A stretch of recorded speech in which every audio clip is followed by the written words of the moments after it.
እቺ ልጅ መራመድ አትችልም። መራመድ በፍጹም አትችልም። ማውራት አትችልም። እንደዚህ ታስሮላት ነው እጇ ራሱ እኔ ነኝ አሁን የፈታሁትኝ። እንደዚህ ታስሮላት ነው የምትቀመጠው። እጇ ባህሬን ሆስፒታል ውስጥ ናት ያለችው። አመት ሊሞላት። ይሄንን መልእክት ለሀቢባ ለእህታችን አድርሱልኝ። ለተባባሰው ማጭሪያት ታውሰው ይላል ያገሬ ሰው። አረብ ሀገር ላይ ያላችሁ የመዲያም ቅመሞችዬ እባካችሁ ልለምናችሁ በጉልበታችሁ አምላክ ይሄን ቪዲዮ ሁላችሁም ሳታዳምጡትና ሼር ላይ ከሳታረጉት እንዳታልፉ ለምኛችሁ አስቸግራችሁ አላቅም። ዛሬ ግን ልለምናችሁ እባካችሁ። አሰላሙ አለይኩም ወራህመቱላሂ ወበረካቱ።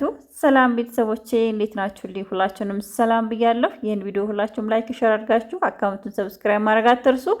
ይችታችን ዛሬ የምትገኘው ባህሬን ነው። ባህሬን እንግዲህ ሐኪም ቤት ከገባች ወይንም ደግሞ ሆስፒታል ውስጥ ከገባች 1 አመት እያስቆጠረች ነው። በ1 አመት ውስጥ የህክምና ውጤት ምንም አይነት ለውጥ እንዳላገኘችና ምንም አይነት ህክምና በአሁኑ ሰዓት ቢሰጣት ለሷ ለውጥ እንደሌለው የሀገሪቱ ህግ ወይንም ደግሞ የሀገሪቱ እዛ አካባቢ ላይ የሚሰሩ ሐኪሞች ልጅቷ ካሁን በኋላ ወደ ሀገሯ መግባት እንጂ የህክምና አገልግሎት ሊሰጣት አይችልም፣ ወደ ሀገሯ ትግባ ተብሎ ከኢትዮጵያም ወረቀት ተልኮላቸዋለን። እህታችን ታዲያ ወደ ሀገር እንድትገባ የህዝብ እርዳታና ደግሞ ሶሻል ሚዲያ ላይ የሚሰሩ ታዋቂ የሶሻል ሚዲያ ሰዎች ይችን እህታችንን ድምፅን ሆነዋት ወደ ሀገሯ እንድትገባ እየተባለ ነውና እባካችሁ ማንኛውም ሶሻል ሚዲያ ላይ የሚጠቀም ሰው የዚችን እህት ችግር እንዲቀርፍላት የዚችን እህት ያለችበትን ሁኔታ ድምጧ ተሰምቶ ወደ ሀገሯ እንድትገባ የሁላችንም ጥሪ ነውና ከናንተ የሚጠበቀው ይህን ቪዲዮ ላይ ሼር አድርጋችሁ ለሚመለከተውና ለሚችል አካል እናደርስላት እላለሁ። ዛሬ 2 እግሮቻቸው ያላቸው ሰዎች ምነው ወደ አረብ ሀገር ስመጣ እግሬ ተሰብሮ ሙቼ ቀርቼ በነበር ብዙ ባፋችን የምንዋራ ሰዎች አለን።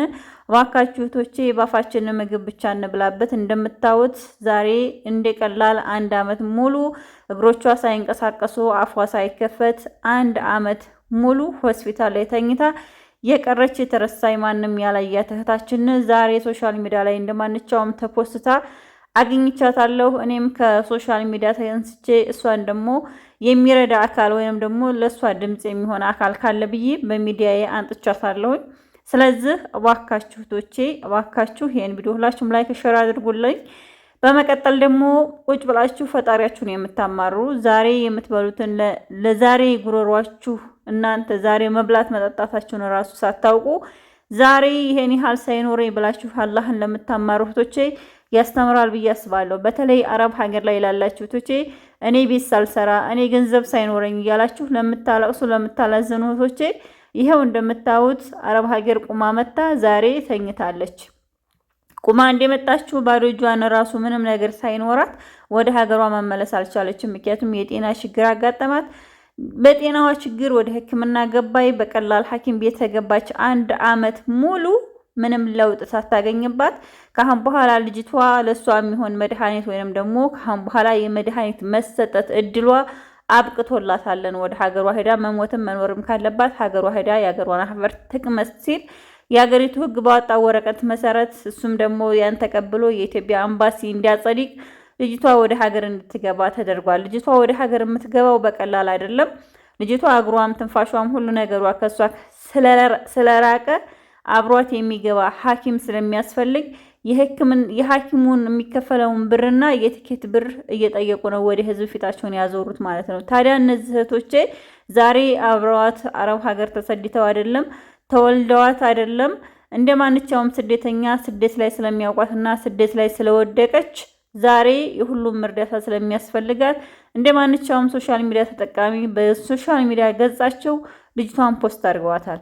እባካችሁ ቶቼ ታዲያ ለዝችታችን የቻለ ገንዘቡን ያልቻለ ዱዓውን ያልቻለ ደግሞ በስልኩ የቻለውን ያህል እንዳረግላት እንዲሁም ቪዲዮ እንዲሰራላት ጥሪ አቀርባለሁኝ።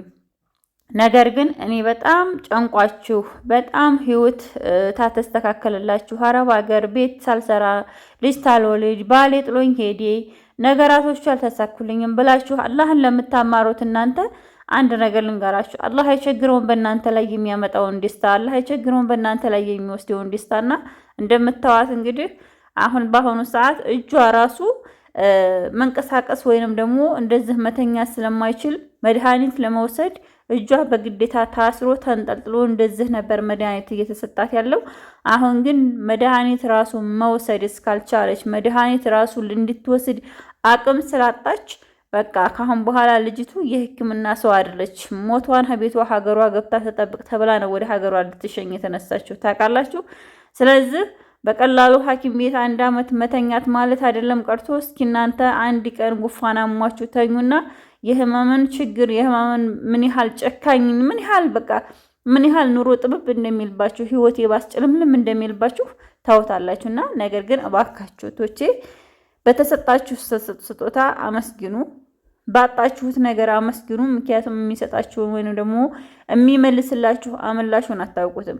አረብ ሀገር ስንወጣ ብዙ ነገር እናስባለን። ስንሰራ ስንል እንቅልፍ እንኳን በስነ ስርዓት ሳንተኛ ምግብ እንኳን በስነ ስርዓት ሳንበላ አረብ ሀገር ወተን ነገር ግን መጨረሻችን ሳይሳካ ሳያምርልን ምንም ሳይሆንልን በቀላሉ በሽተኛ ሆነን ወደ ሀገር መግባት ማለት በጣም ከባድ ነው። አረብ ሀገር ስትሄዱ ተበድራችሁም ከሆነ ልጅ ማስቀምጣችሁ ከሆነ ቤተሰብ መረዳለሁ ብላችሁ እንደሆነ ሄዳችኋል። ምክንያቱም ድህነታችሁ ከዚህ እየጠበቃችሁ ነው። እዛ ላይ ደግሞ ያልጠበቃችሁትና ያላሰባችሁት በሽተኛ ስትሆኑ እዚህ ጋር ድህነት አለ፣ ምንም አይነት ገንዘብ የለም። ኢቭን ምን ገንዘብ ቢኖራችሁ አሁን ላይ የሚመጡ በሽታዎች የገንዘብ ኳኳታ ገንዘብ እንደ ዝናብ ቢወርድ ጤና ማግኘት በጣም ከባድ ሆኗልና እኔ ልላችሁ የምፈልገው አረብ ቤት በጣም እንደሚደክመን እናውቃለሁ። በጣም ጭንቀት እንዳላቃለሁ። ግን በጣም ህይወት ሳትስተካከልልን ቀርታ በጣም የምትጨናነቁ እህቶቼ አትጨናነቁ። ሁሉም ከልኩ አያልፍም። አረብ ሀገር ላይ ያልሰራ ያልደከመ ጉልበቱን ያልጨረሰ የለም። ሁሉም ለፍቷል፣ ደክሟል። ግን በቃ ብለኑ ደክሞን መጨረሻው ላይ ምንድነው በቃን ለማንቻው ህይወት ነው ያልንበት ሰዓትም እናገባችሁ እና እኔ ልላችሁ የምፈልገው ለእህቶቼ እናንተ አረቃችሁ ለምታስቡ ሰዎች እናንተ አረቃችሁ የነገን ህይወት የምታስቡ እህቶቼ የዛሬ መኖራችሁን ምንም ዋስትና የላችሁምና እባካችሁ ጥንቃቄ አድርጉ ልላችሁ የምፈልገው ለራሳችሁም ሆነ ለሰው መልካም ሰው ሆኑ። እዛ የተረፈ አላህ የሰጠውን ህይወት እሱ እስከሚመልሰው ድረስ ደግሞ የሆነ ነገር ባጣን ቁጥር በሞኩ በቃ ባልኖርኩ የምትሉ ሰዎች አላህ እናንተን ሲፈልግና እናንተ መውሰጃው ሰዓት ሲደርስ ይወስዳችኋል። ግን አንድ ነገር ልንገራችሁ፣ ከሁሉም በላይ ግን ታሞ እንደማሟቀቅ የለም፣ ታሞ እንደመሰቃየት የለም። እና ህመም ማለት ቀላል ነገር አይደለም። ህመም ማለት ብዙ ነገሮችን የሚያሳጣ ነውና ሞት ፈርድ ነው። ሞት ዛሬ ታይታ ነበር ሞተች፣ ይሄ ፈርድ ነው። ግን ታሞ 1 ዓመት መተኛት 2 ዓመት መተኛት አካላቶ ከድህነት ላይ ከኢትዮጵያ ኑሮ ላይ በጣም ከባድ ነውና እባካችሁ ጥንቃቄ አድርጉ። በጣም ወዳችኋለሁ፣ አከብራችኋለሁ ውድ ቤተሰቦች ሁላችሁም። ታዲያ ይሄን ቪዲዮ ላይክ ሼር አድርጉልኝ። ለሁሉም ሰው የምመኘው ነገር ምንድነው? በዚህ ዓለም ላይ ለሚኖር አላህ ለፈጠረው ፍጥረት ሁሉ አላህ የጠየቀውን ሁሉ ይስጠው። በህይወታችሁ አትፈተኑ። ለአላህ ደስተኛ ያርጋችሁ። በቃ ጭንቅን፣ መከራን፣ ሀዘንን አላህ ያንሳላችሁ። ልፋትን አላህ እናንተ ላይ ያለውን ልፋት አላህ አንስቶ በመልካም ነገር ይቀይርላችሁና ውድ እህቶቼ በጣም ወዳችኋለሁ፣ አከብራችኋለሁ። ወዳችሁ ፈቅዳችሁ ለምትከታተሉኝ እህቶቼ ላይክ ሼር ለምታደርጉልኝ ከልብ አመሰግናለሁ። ነገር ግን ለእህቶቻችን ያለው ድምጽ ሁልጊዜም ድምጻችን አለ። ሁላችሁም ለእህቶቻችን እንዲህ አይነት ችግር በሚደርስባቸው ሰዓት ድምጽ እንሆናቸው እላለሁ። ሰላሙ አለይኩም ወራህመቱላሂ ወበረካቱ። መልካም ውሎ ብያለሁ። በሌላ ቪዲዮ እስከምንገናኝ ድረስ ሰላሙ አለይኩም።